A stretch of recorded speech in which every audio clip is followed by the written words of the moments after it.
नमस्कार, आप देख रहे हैं न्यूज 18 का डिजिटल प्लेटफॉर्म और मैं हूं आपके साथ आंचल भट्ट। हिमाचल प्रदेश इन दिनों भीषण प्राकृतिक आपदा से जूझ रहा है। मूसलाधार बारिश, भूस्खलन और अचानक आई बाढ़ ने राज्य भर में तबाही मचा दी है। अब तक 69 लोगों की मौत हो चुकी है और 37 लोग अभी भी लापता है। सरकारी आंकड़ों के मुताबिक इस मानसूनी तबाही से लोक निर्माण विभाग और जल शक्ति विभाग को 495 करोड़ रुपए से अधिक का नुकसान हुआ है। सड़कों, पुलों, पेयजल योजनाओं और सिंचाई तंत्र को भारी क्षति पहुंची है। मंडी, चंबा, कुल्लू और कांगड़ा जिले सबसे अधिक प्रभावित हैं। राहत बचाव कार्य युद्ध स्तर पर जारी है, लेकिन कई इलाकों में खराब मौसम और टूटे रास्तों के कारण टीमें समय पर नहीं पहुंच पा रही है। इसी बीच मंडी जिले के नाचन विधानसभा क्षेत्र के सियांज इलाके से एक ऐसी दर्दनाक त्रासदी सामने आई है जिसने पूरे प्रदेश को झकझोर कर रख दिया है। 30 जून की काली रात जब आसमान से मौत बरसी तो पंगलियूर गांव के 2 परिवारों की पूरी जिंदगी ही बह गई। रात करीब 1 बजे जब लोग अपने घरों में चैन की नींद सो रहे थे, तभी केवली धार के ऊपर बादल फटा और देखते ही देखते शकोली खड्ड में विनाशकारी बाढ़ आ गई। गांव के ठीक नीचे बहती ये खड्ड रौद्र रूप लेकर बेकाबू हो गई और दोनों परिवारों के घरों को अपने साथ बहा ले गई। लता देवी नाम की महिला के लिए ये रात किसी अंतहीन दुख स्वप्न से कम नहीं था। उनका पूरा मायका, माता, पिता, भाई बहन और रिश्तेदार एक साथ बह गए। लता देवी कहती है कि जिस घर में मैंने बचपन बिताया उसकी अब एक ईंट भी बाकी नहीं है। मेरे आंसू तक सूख चुके हैं। घटना के समय लता के परिजन घर की छत पर चढ़कर मदद की गुहार लगा रहे थे, लेकिन लगातार फोन पर बात हो रही थी। वे चिल्ला चिल्लाकर अपनी जान बचाने की कोशिश करते रहे, लेकिन देखते ही देखते नदी में समा गए। स्थानीय निवासी सुंदरलाल ने बताया कि रात 12 बजे से ही शकोली खड्ड में असामान्य और डरावनी आवाजें आनी शुरू हो गई। सभी गांव वाले जाग चुके थे, लेकिन कोई समझ नहीं पा रहा था कि क्या होने वाला है। और फिर कुछ ही मिनटों में जो हुआ उसने सबकी आंखों के सामने उनका सब कुछ छीन लिया। गांव वालों के मुताबिक बाढ़ में बहे लोगों में 4 पीढ़ियां शामिल थी। अब तक सिर्फ 2 शव बरामद हुए हैं। उसमें 70 वर्षीय देवकू देवी का शव पंडों के पास और 9 वर्षीय कनिका जो इंद्रदेव की बेटी थी उनका शव मिला है।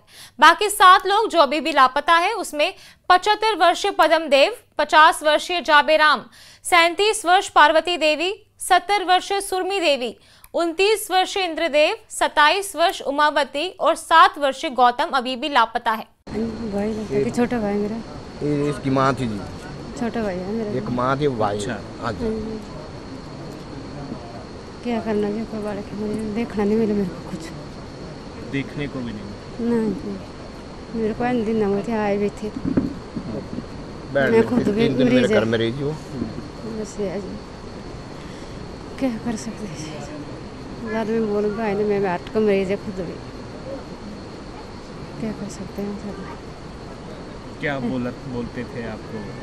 क्या बताओ दीदी, नीचे आ जाओ ना, ज़्यादा गर्मी नीचे में आ नहीं सकती, मेरे को ज़्यादा गर्मी होती है। हार्ट का मरीज है, मेरे प्रश्न हो रहा है, हार्ट का मैंने आया क्या जब आए होंगे तो तब देखना, मैंने जब मैं आई बड़ी बेनयाई हो गई है। माता मेरी ने, भाई ने, बहन ने, भतीजे ने, पोते देखने नहीं मिले। कोई नहीं देखा?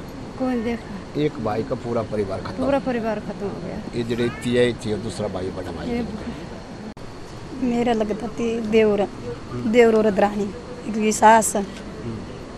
वो आमने खड़ी उठी, फिर देखा भी हेठ खाड आई बड़ी भारी।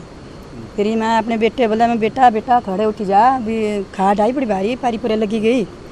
फिर माले फोन करा दे सब बेटे जो भाई तू से गिरे निकली कि हेठे।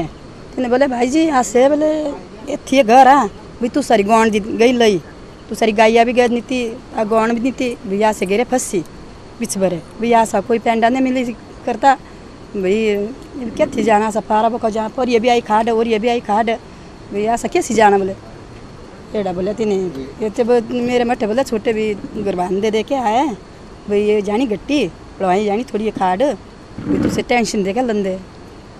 फिर ये इतना हुआ, फिर गए थे वो इस बुन से भाव मेरा, फिर आया से बुना पर गुरबान फिर अंदर बैठी गए, माले ऐसे ठीक है बोले कुछ नहीं, बोले के जो ला रहा है चले गए से भैया से ने काटे जो तीन ने तो बोले भी काटो काटो मारे को काटो, कैसे काटना थी, तेरी झील बनी गई, झील बनी गई तेरा हुईगा, पानी पानी गड़ा के ढूंग पत्थर बुरा हाल आई, कसर ने कैसे काटने दी से, ऊपर से भी आ ग्राम वाले सारे और पार से सिटी श्रेड़ा क्या करी सकती थी, आज से नहीं कर सकते थे कुछ भी नहीं, आज रह लगी रही थी का देखते। स्थानीय लोगों ने बताया कि ये सिर्फ रात 2 बजे तक फोन पर संपर्क में थे, बातचीत होती रही, लेकिन लोगों उन्हें हिम्मत भी देते रहे, लेकिन तब तक पानी का स्तर 15 फीट तक ऊपर पहुंच चुका था। एक घर तो पूरी तरह टापू बन गया था, चारों तरफ सिर्फ पानी ही पानी था। ये तो जैसा कि पानी का बहाव बन गया, नहीं जैसा तो बुरा हाल हो गया जी, जाने को ना दिन को जा सकते थे ना रात को जा सकते थे। परिवार में मेरी जो बड़ी बहन गई, मेरे भांजे गए, भांजे लाड़ी गई, उनके पोतरू गए, हमारा पूरा परिवार है सारा जी। मैंने बोला जाबराम तो क्या कर रहा है, बोला मैं खाना खाता माम, मैं सो गया, ये इस टाइम रेस्ट कर रहा हूँ। हमारा ठीक है, बारिश लगी, जाबराम बड़ी बारी बुलाना, बारिश लगी माम, ये दिन को बात हुई थी, उस दिन रात को गए हो जी, फिर ये हमारी बात कोई नहीं हुई। चलो परिवार ख़त्म हो गया, एक बेटी बच्ची जी है, ये भी हमारी पोतरी मेरे भांजे की लड़की है जी। नहीं कोई ऐसी कोई सुविधा होती, कोई हेलीकॉप्टर होता तब शायद मैं ये हेलीकॉप्टर निकल जाता, और दिन को भी नहीं जा सकता, रात का मौसम था, नहीं रात तो जाने कोई नहीं था, पर बात ये हुई कि दिन को भी नहीं जा सकते जिस खाट की जो लहर थी। इस त्रासदी में केवल इंसानी जाने ही नहीं, खेत, मवेशी, मकान और जिंदगी की पूंजी भी बह गई। 4 दिन बीत जाने के बाद भी गांव में बिजली बहाल नहीं हुई है। लोगों ने बताया कि कुछ शव संभवतः कांगड़ा जिले के देहरा तक बह चुके हैं, जहां शिनाख्त के लिए परिजनों को बुलाया गया है। गांव वालों ने सरकार से स्थायी समाधान और ठोस राहत नीति की मांग की है। उनका कहना है कि यह इलाका पहले भी बाढ़ और भूस्खलन के लिए संवेदनशील रहा है, लेकिन बाढ़ चेतावनी प्रणाली, मजबूत पुल और सुरक्षित पुनर्वास योजनाएं आज भी अधूरी है।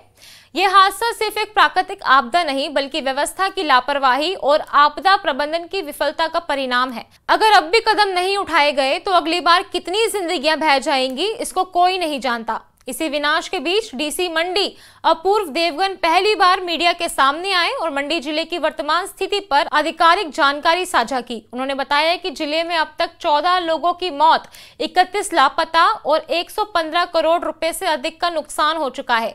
सबसे ज्यादा असर सराज क्षेत्र में देखने को मिला है, जहां करीब 60,000 स्थानीय लोग और पर्यटक प्रभावित हुए हैं। डीसी ने भरोसा दिलाया कि थुनाग क्षेत्र को बाहरी दुनिया से जोड़ने वाली सड़क को हर हाल में कल तक बहाल कर दिया जाएगा। इसके लिए 8 मशीनों को युद्ध स्तर पर लगाया गया है। उन्होंने कहा कि सड़क जुड़ते ही राहत और बचाव कार्यों में तेजी आएगी। उन्होंने ये भी बताया कि खच्चरों के माध्यम से राहत सामग्री पहाड़ी गांव तक पहुंचाई जा रही है, जिसमें खाने पीने की चीजें, दवाइयां और आवश्यक वस्तुएं शामिल है। डीसी ने यह भी कहा कि जिला प्रशासन लगातार राज्य सरकार, सेना और बचाव एजेंसियों के संपर्क में है।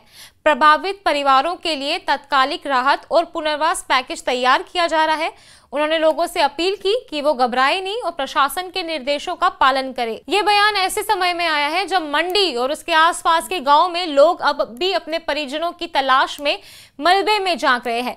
जी, अब क्या चाहते हैं आप, क्या करे यहाँ पर सरकार से ये निवेदन है, जो हमारा पूरा परिवार है, परिवार तो जा चुका है, जो हमारे और बच्चे हुए हैं, जाबर जी का भाई बचा हुआ है, डमेसर जी, उनका परिवार है, एक बेटी बची हुई है और 2-3 बहनें हैं, जो यहाँ परिवार से मिलने, जब परिवार तो इनका रहा नहीं, लेकिन भाई भी नहीं रहा, ना इसके पिताजी रहे, फिर भी जो एक इनका भाई है, जो भी सरकार की हेल्प हो सकती है, मैं चाहूँगा कि पूरी मदद करें इनके। अभी तक बॉडियाँ भी पूरी एक बेटी मिली हुई है, बाकी बचे हुए हैं उनको भी तलाशने में सरकार मदद तो कर रही है, फिर भी चाहूँगा कि आगे को भी जब तक बॉडी नहीं मिलती है उनको तलाशने की मदद करे, ताकि पूरा परिवार जो है आज के समय में सदमे में है। जो भी सरकार के जो बेनिफिट्स है वो इन पूरे परिवार को मिलने चाहिए। प्रशासन के लिए अब सबसे बड़ी चुनौती है समय पर राहत पहुंचाना, लापता लोगों को ढूंढना और बर्बाद हो चुके गांवों को दोबारा खड़ा करना।